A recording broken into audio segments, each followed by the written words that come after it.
So why am I in a random car park in Sussex?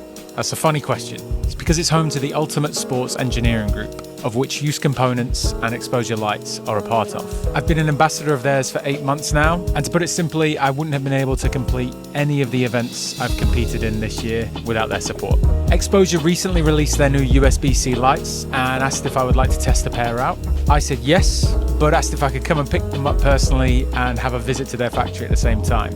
I was pretty happy when they said yes, because a big part of my cycling journey is the people I get to meet along the way, especially in my cycle tours and bikepacking trips, which Use and Exposure support. So I'd love to get to know the people behind the products that I'm using on these trips as well. So here we are today. I will not only be picking up the new USB-C lights, but hopefully giving you a behind the scenes look at how they're made and tested. And fingers crossed, if the weather holds out later, I'll take them out for a little test drive as well. Let's go in.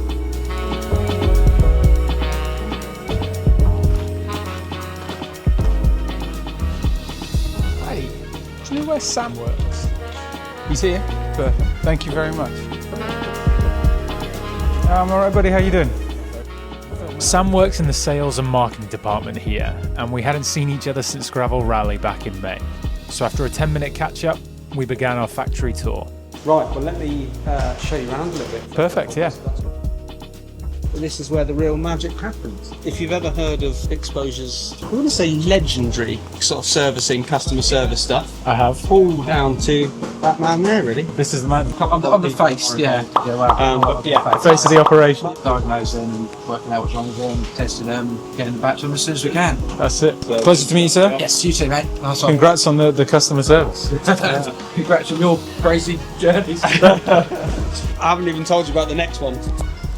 We'll fill you in on that in a bit. It's pretty bonkers. After meeting Matt, we then headed over to the main light assembly area. This is where Exposure lights are built and turned into the lights as we know them. Seeing how the components are brought together, as well as meeting the builders themselves, was incredibly interesting.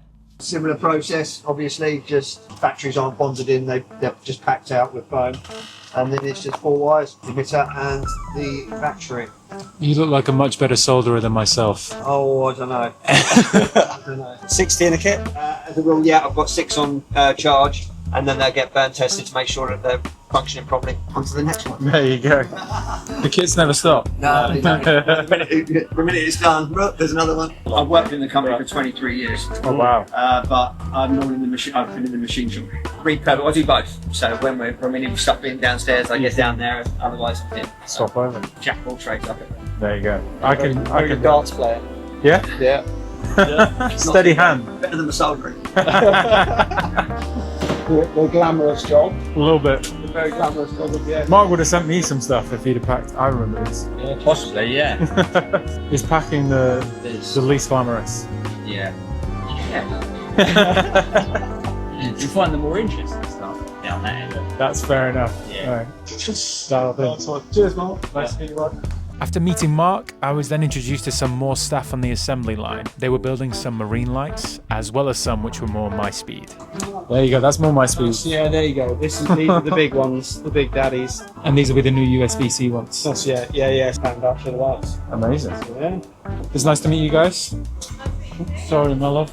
Gordon is another of our unsung heroes. And he's gonna love the Not what it normally is. No, not normally so complimentary. Gordon was pretty much our one and only USE production star. Basically, all the assembly of C-posts and stems is all from Gordon, really. So I'm riding around on items built by Gordon. Indeed. So if they fail, you know who to blame. But when they work seamlessly, you know who to blame. There you go. I'll grab Gordon's mobile number and then I could give him a direct call. Oh, I don't know. Basically, this is where the lights will come and they'll do a burn test. Let's say you've got a kit of 60, 6 lights will come off and then all will be basically put on here and they'll run for however long. Let's say we put it on a 2-hour cycle. Yeah. And then as you can see, they'll move across the lights past the burn time test and then they can be fully shut down and then they're good to go. batteries are working as they should. Here is a little sneak peek actually of the purple walking sticks, which is a limited edition run that we're going to be doing in the lead up to Christmas, I think. I could show you down that way, but that is basically all just warehousing. It's a shame we haven't got this going because this looks super cool. But basically, the light bodies will come to here. Yeah. They get fixed into here, sometimes jig or whatever, and then it's literally just shut down on whatever etch file is on here. Every single light will get etched etched machine, yeah. After seeing some of the magic that goes into the lights and components, Sam wanted to show me some of the history behind the use group. Yeah, that's fun. I'll show you some cabinet. So basically, this is a departure from what you probably know Exposure as. So down the bottom, as I alluded to, you've got the marine stuff. This here is one of our dental lights. So that's a really lesser known part of USE. I was going to say, I had no idea. The other area, which again you'll be less familiar with, is Automoto. Product there, which we call the Straight 8, which is the big one at the back, which is a ludicrous number of lumens, I think about 9,000 lumens or something. And then obviously head torches, which I think you'll be a little bit more familiar with and is a bit more straightforward. Use those for a few of my runs. Yes. Right, so these colourful lights. Yes.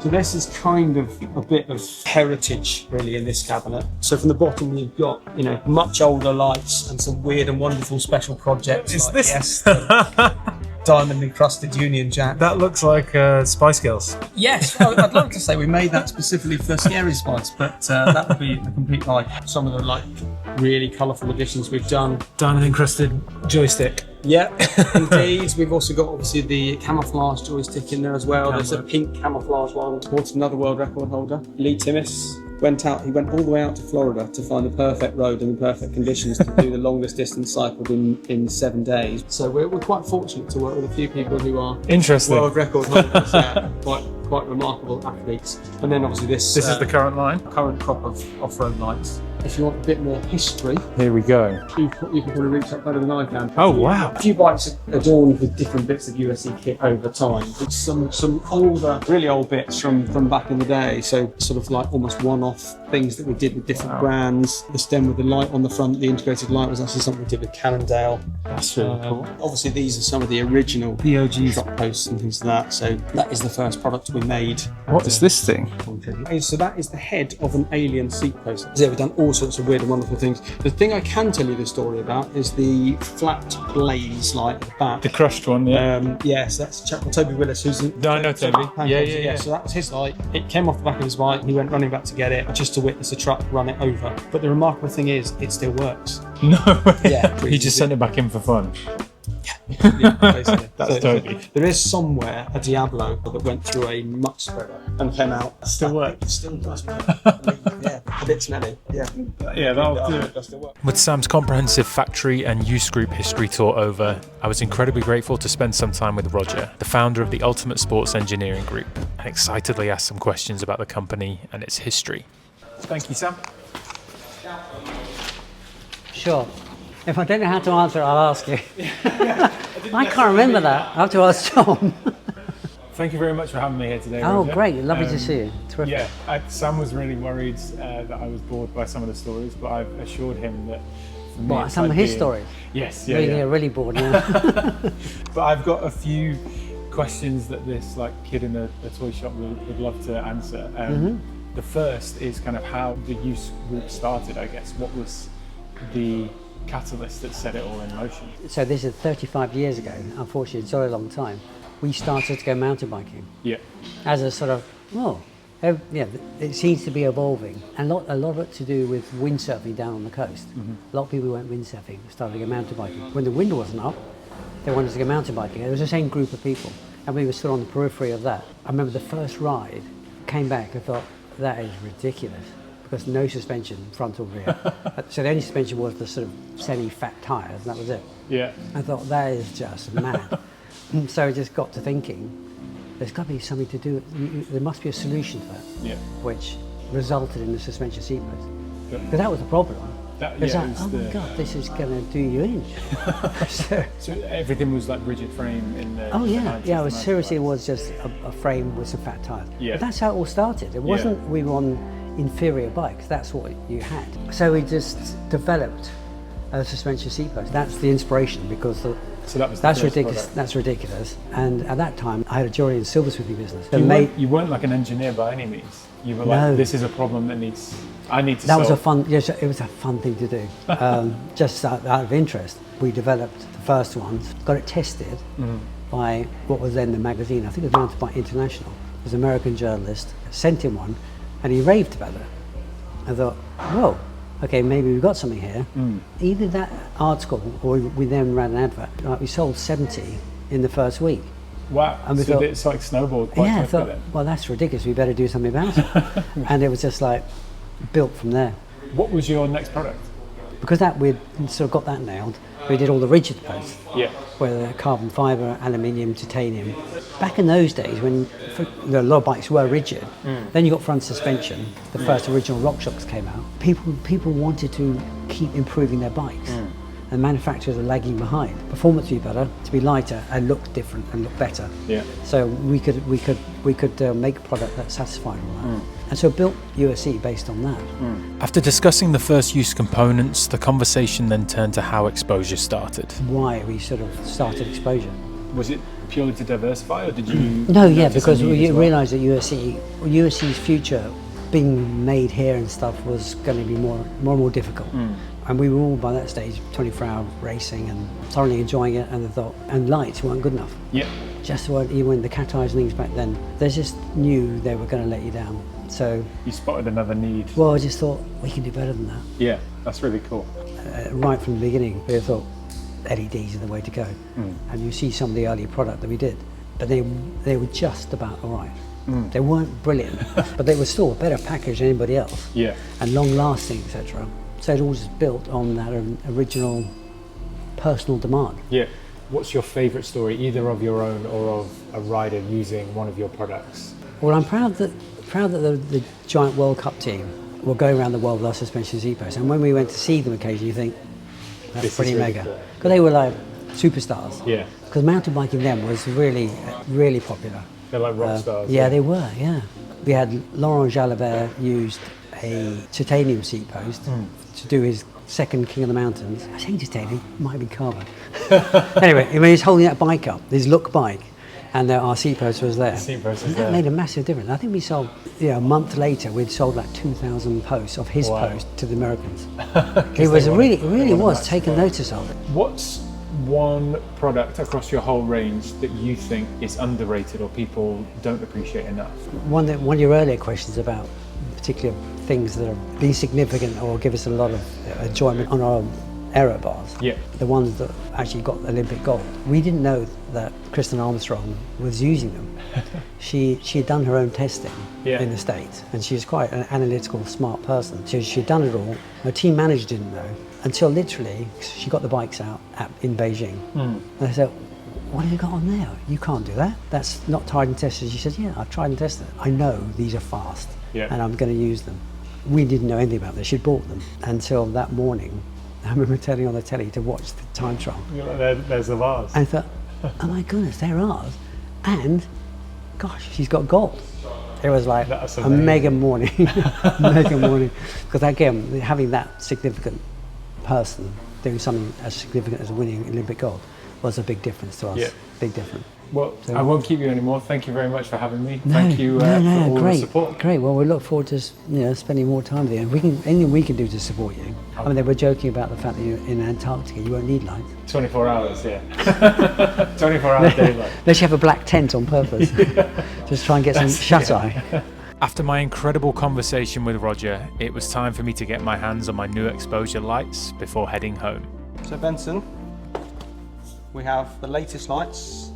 We've got the Zenith 4, Zenith 4. which is your helmet light, but also obviously an incredibly versatile light. You can mount that on your bars, underneath, on top, it's all in Wherever there. it's And needed. of course USB-C now, That's the one so there. you can use that as a power bank, and you can charge it from power banks and things like that Yeah. quite easily and seamlessly, and it's a lot quicker to charge. I think charge time on that is down to about 2 hours now. So Amazing, beautiful. and the big 6-pack. And the big boy. Which is also USB-C now, so again, you can use it as a power bank, you can charge it from most power banks without a problem. It's got a very cool new display on it, and it's now up to 6,000 lumens at its brightest as well. So You'll be able to see absolutely everything. exactly, light everything up. We've also got a few little goodies for you as well. New Exposure t-shirt, Beautiful, with the map on the back. Nevis range. We have a USE hoodie, which is they're pretty limited edition. Those actually. There There's we not many go. of those around. I so do love the logo. And then The this piece de is- resistance. This is, I would say, yeah, probably kind of, because it is, I'm going to say, a work of art.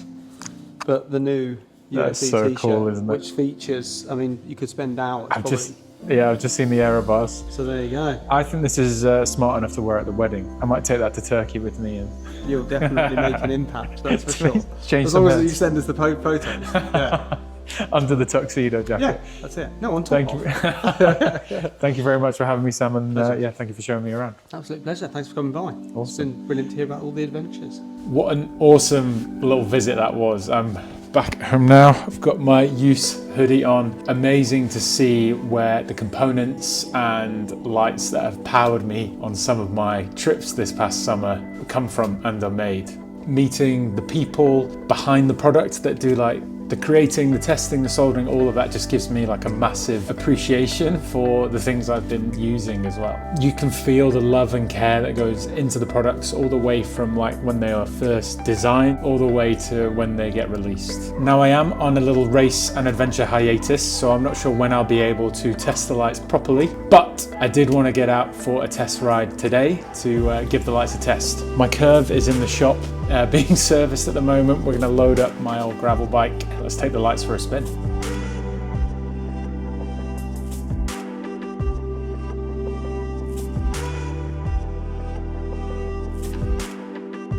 Right, just get ready to go test these lights. Get mic'd up. Wow, I forgot how bright they are.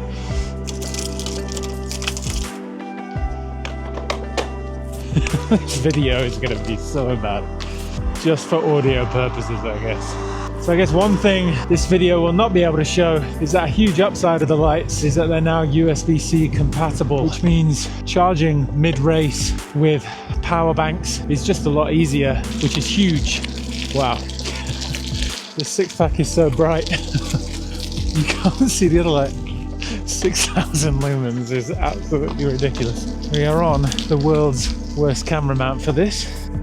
It's my first time using these lights straight from the factory floor. Never thought I'd say that.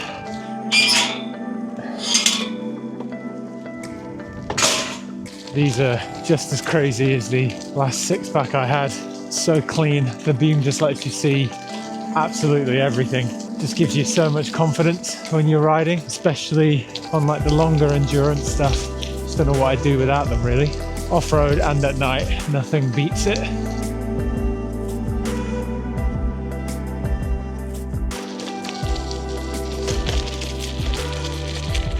Right, test ride over. Time to head home. Oh my god, a deer!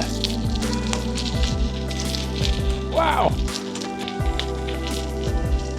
Insane. I think we'll call that a day. Time to head home. We're back at home. I just want to say a huge thank you to the Use Group and Exposure Lights team for letting me in on a little behind the scenes look and for the new lights. Now I just need to come up with something to put them to the test. Sure, I can do that. If you like this video, please like and subscribe, and I'll catch you in the next one.